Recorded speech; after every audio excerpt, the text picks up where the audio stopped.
궁금한 게 네. 주식 초보들 있잖아요. 네. 그분들이 이제 보면 이제 손해 보시는 분들도 있잖아요. 아까 네. 뭐 90%는 손해 본다고 했잖아요. 네. 그분들이 도대체 손해 보는 이유는 뭘까요?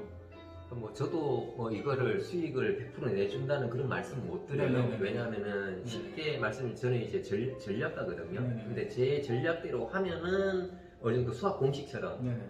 그런 기대 수익률이나 이런 나오는 확률이 높아지는데 네네. 자, 일반인들 같은 경우가 힘든 부분이 첫 번째 수익만 생각해요. 아, 수익만 생각한다. 버는 생각만 하지 네네네. 내가 투자했을 때 이게 떨어진다는 생각은 거의 1도 없이 아. 들어가기 때문에 리스크 관리에 대한 그렇죠. 개념 자체가 없어요. 어... 투자는 항상 리스크를 생각을 하고 나서 네네. 거기에 그 리스크에 상응하는 네. 수익률 자체를 적정하게, 그러니까 그 리스크를 적정하게 지면서 거기에 상응한 수익률을 뽑아내는 게 저는 그렇죠. 투자라고 보거든요. 네. 리스크와 네. 수익률의 상관관계라고 보고 있어요. 네. 그럼 투자 같은 경우는 리스크가 따르는 부분이고 그 리스크에 상응하게 어떤 배팅 사이즈든지 아니면 내가 시간 투자를 한다든지 내가 거기에 그 규모에 걸맞게 내가 네. 자산이 있다면 자금이 있다면은 네네. 그 규모에 걸맞게 아니면 또 내가 주식 쪽에 들어가는 자금이 있다면은 주식 자체가 뭐라고 한 종목만 투자할 건 아니라면은 네네네. 몰빵 스타일도 있긴 있어요. 그렇죠. 아니라면 거기에 내가 몇 %의 비중을 가져가는 게 좋으냐 네. 뭐 이런 식으로. 네. 그리고 여기에 리스크 자체를 시간으로 분산을 시킬 건지 가격으로 분산을 시킬 건지 뭐 그런 여러 가지들. 네네. 그러니까 그런 개념까지 들어간다라면은 네. 주식 해가지고 시간에서 깨질 확률이 낮아요. 손해볼 확률이 낮아요. 아, 그래요? 왜냐하면 시분할과 가격 분할까지 이렇게 들어가 버리면은 적립식하고 비슷한 개념을 보자고요. 네. 적립식 투자할 때 처음에 오르는 게 좋을까요? 떨어지는 게 좋을까요? 종식이요. 예, 적립식은 아시죠? 적립식 펀드 그렇죠. 오르는 게 좋지 않아요? 오르는 게 좋아요. 네. 자 그러면은 매달마다 들어간다고 보죠요. 네. 들어가고 올라서 들어가고 하다가 푹 떨어졌어. 네네. 그럼 평균 매입 단가는 이렇게 돼서 네. 한번 딱 떨어지면은 본전, 네. 더 떨어지면 손실. 네. 자 그러면 들어갈 때 초기에 떨어진다고 가정하자고요. 네. 떨어지고 이렇게 해서 확 올랐어. 어. 오르는 순간 본전, 한 번 더 오르면 수익. 네. 이렇게 되는 거예요. 네.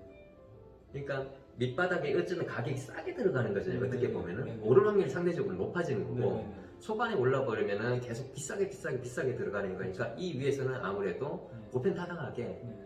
리스크가 일단 가격 리스크 커진 상황에 네. 떨어질 확률이 높겠어요? 네. 올라갈 확률이 높겠어요? 논리로. 그래서 당연히 네. 떨어질 확률이 높은 거잖아요. 네. 그렇기 때문에 초반에 이렇게 가격이 계속 싸게 들어와서 더 많은 자수를 보유를 하거나 아니면 네. 더 많은 주식수를 확보를 할 수 있게 된 상황에서 내가 적정한 투자 자금 볼륨이 됐을 그때부터 치고 올라가는 거죠.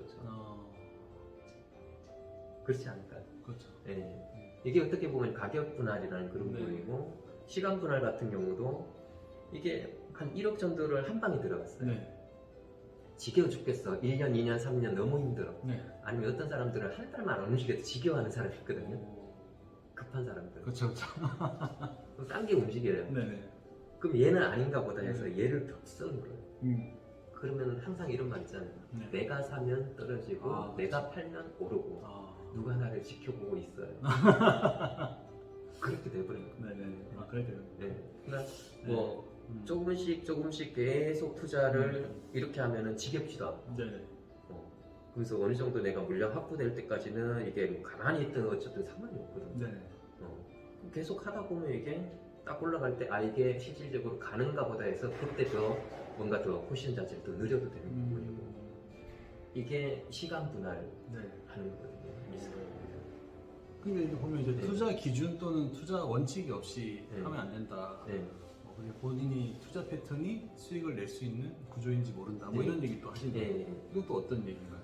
그러니까 이제 투자 기준이라는 부분 같은 경우 예를 들 때 살 때는 이제 좋으니까 샀겠죠. 그렇죠, 그렇죠. 그것도 당연히 어떤 뭐 분석에 대한 음. 기준이 있어야 되고, 그러니까 투자와 투기의 차이는 뭐냐면은 투자라는 부분은 내가 그나마 고민을 하고 어떤 기준에 의거해서 그 기준이 맞는지 아닌지 몰라도 네. 어떤 비교 분석을 나름대로 해봤다 이러면 투자의 개념이 들어갈 수도 있어요. 그렇죠.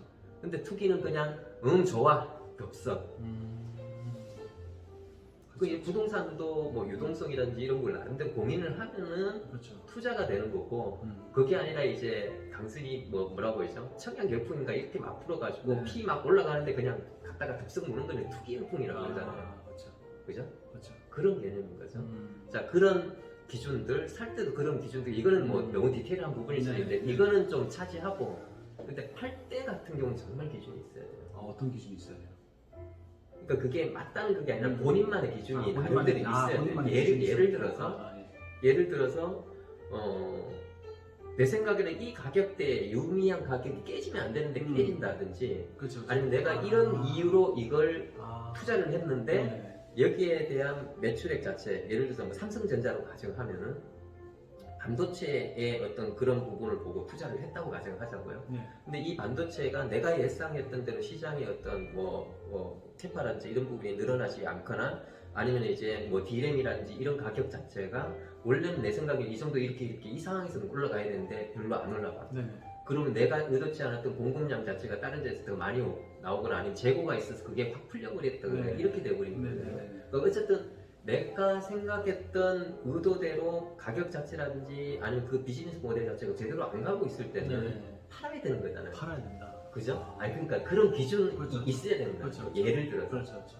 어떤 유미한 가격이 깨지거나, 아니면 내가 투자했던 목적이 있다면 그 목적 자체가 실현이 안 되고 오히려 이제 반대적으로 이렇게 움직였을 때, 잘 안 됐을 때 그 아이템 자체가, 그렇죠. 아니면은 예를 들어서 요즘 이슈 같은 경우가 NFT라는 그런 뭐 게임주들은 그런 부분은 굉장히 많이 올랐잖아요. 네. 그죠? 어쨌든 예를 들어서 그런 쪽에 뭐 비즈니스를 한다라고 했다가 나중에 뭐라고 해야죠? 접어버려. 네. 그러면 이건 매도 사인일 수도 있는 거죠. 아. 그러니까 예를 들어서 예를 들어서. 그러니까 그런 기준들이 있어야 된다는 거죠. 그렇군요. 그리고 예를 들어서 이런 경우가 있어요. 저는 이제 가격 분할적인 네. 그런 부분을 이제 뭐 시스템을 좀 로직을 네. 좀 장착을 해서 네. 제가 이제 운영을 하고 있는 부분인데, 네. 이걸 사람들은 대부분 물타기라고 표현을 많이 하거든요. 물타기. 예. 자, 물타기는 뭐냐면은 마인드가 달라요. 음. 마인드가 다르고 전략적인 태생 자체도 다르고, 물타기는 일반적인 부분은 내가 10,000원에 샀어. 근데 얘가 8,000원, 6,000원 빠져. 네. 그러면은 추가적으로 사서 평균 매입 단가를 낮춘 다음에, 네. 그리고 요 평균 매입 단가 위로 올라가면 이 지긋지긋한 종목 한번 탈출해 보겠다라는 그런 마음가짐으로 일단 물타기를 해요. 네. 네. 보통은. 네.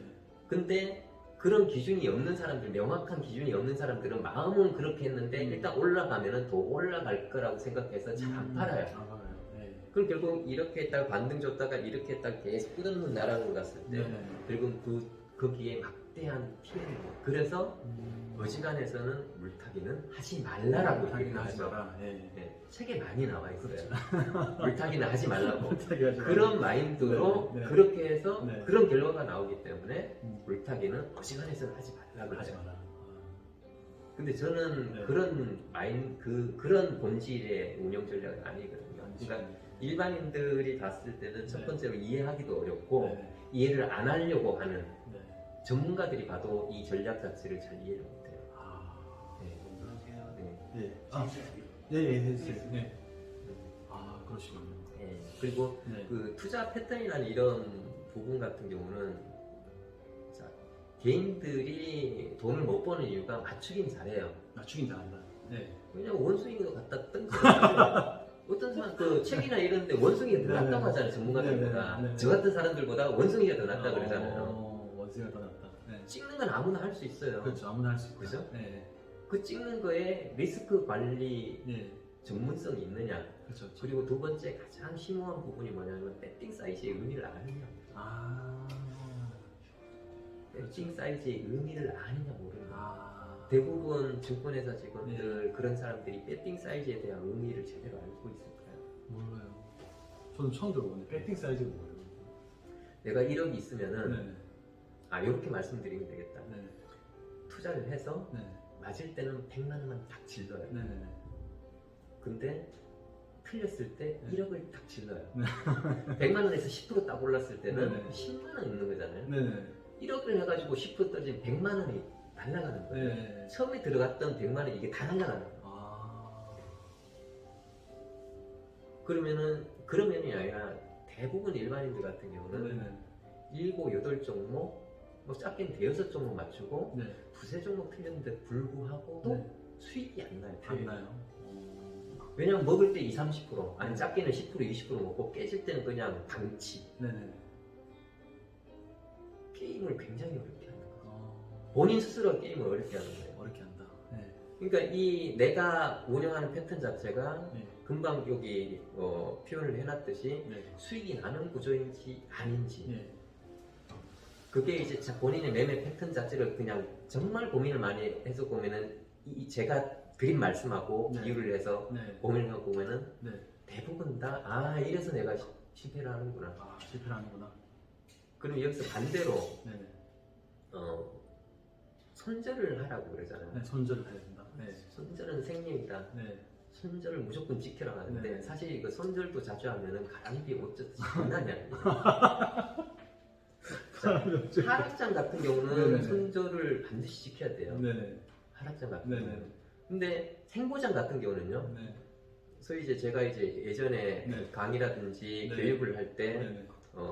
이런 말씀도 많이 드렸는데 개인들은 차트를 보고서 매매를 해요. 아, 개인들은. 네. 네. 근데 기관이라든지 이게 딱 100% 맞다는 거 아니에요. 네. 100% 맞다는 거 아니에요. 네.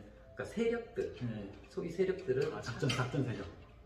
뭐 그게 네. 내가 뭐 예를 들어 가지고 네. 뭐 거래량이나 이런 게 네. 하루에 거래량이 뭐 1억밖에 안 되는 종목이 있다면 내가 네. 1000만 원, 2000만 원 갖다가 흔들대면 네. 나도 세력이지.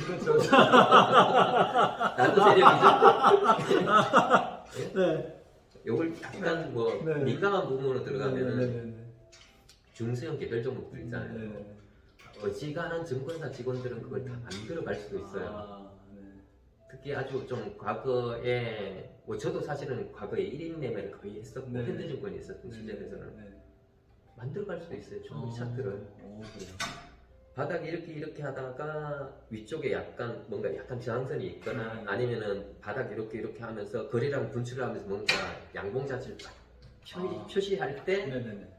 보통 뭐라고 해요? 알고리즘 매매라든지 자기 나름대로 이게 실수를 한다는 그런 애들이 네네네. 추세 매매하는 애들이 있어요. 네네네. 그러니까 이게 무조건 틀렸다도 아니에요. 아, 그렇게 딱 만들어 버리면은 네. 그 자동이 확 들어와요. 아. 그 신호를 보고 와. 이해되시죠? 네. 자 그러면은 다시 결론. 음. 세력들은 네. 작전하는 세력들이 아니라 네. 어쨌든 세력들은 네. 돈 많이 주가에 영향력을 좀 끼칠 수 있는 거를 네. 작전이 아니라 세력이라고 지칭을 할게요. 네. 기관도 세력 중에 하나잖아요. 아, 그래요? 외국인도 세력 중에 하나고 그죠? 그게 의도됐든지 네. 의도되지 않았든지 네. 어쨌든 세력이라고 가정할 네. 수가 있어요. 네네. 그죠? 네. 그네들은 네. 차트를 만들면서 네. 매매를 할 수 있으니까 개인들은 그 차트를 보고서 네. 매매를 하고 네. 세력들은 차트를 만들면서 매매를 해요. 아, 그러니까 이길 수가 없는 거네요. 이길 가능성이 좀 낮죠. 그러니까 그렇죠. 그 소위 말하는 뭐 작전 세력의 네. 형태를 좀 약간 말씀을 네. 드리면은 네. 조금 민감할 수도 있는데 네. 그런 패턴들을 굉장히 많이 역이용을 해요. 역이용을 한다. 그러니까 본인들이 나쁜 표현으로 뭐 작업을 한다는 표현을 만약에 쓰자면은 네. 작업을 하는 종목이 있을 거 아니에요. 네. 그럼 의도적으로 꺾어놓기도 해요.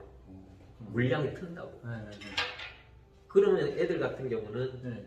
그냥 떨어지고 그러니까 손절 쳐야 된다 네. 그리고 뭐 지겹다 딴 종목 가자 이런 애들이 그냥 계속 조금씩 물량들이 나올 거 아니에요. 예. 그렇게 해야 나중에 그러니까 낮은 가격에 그걸 확보를 하면서 네. 나중에 밀어 올릴 때 네네. 들어가는 투자 자금의 네. 부담이 줄어드는 거예요. 네네네. 물량이 가벼야 되고 그렇죠. 몸집이 가벼야 되니까 네. 그렇게 의도적으로 그렇게 만들기도 해요.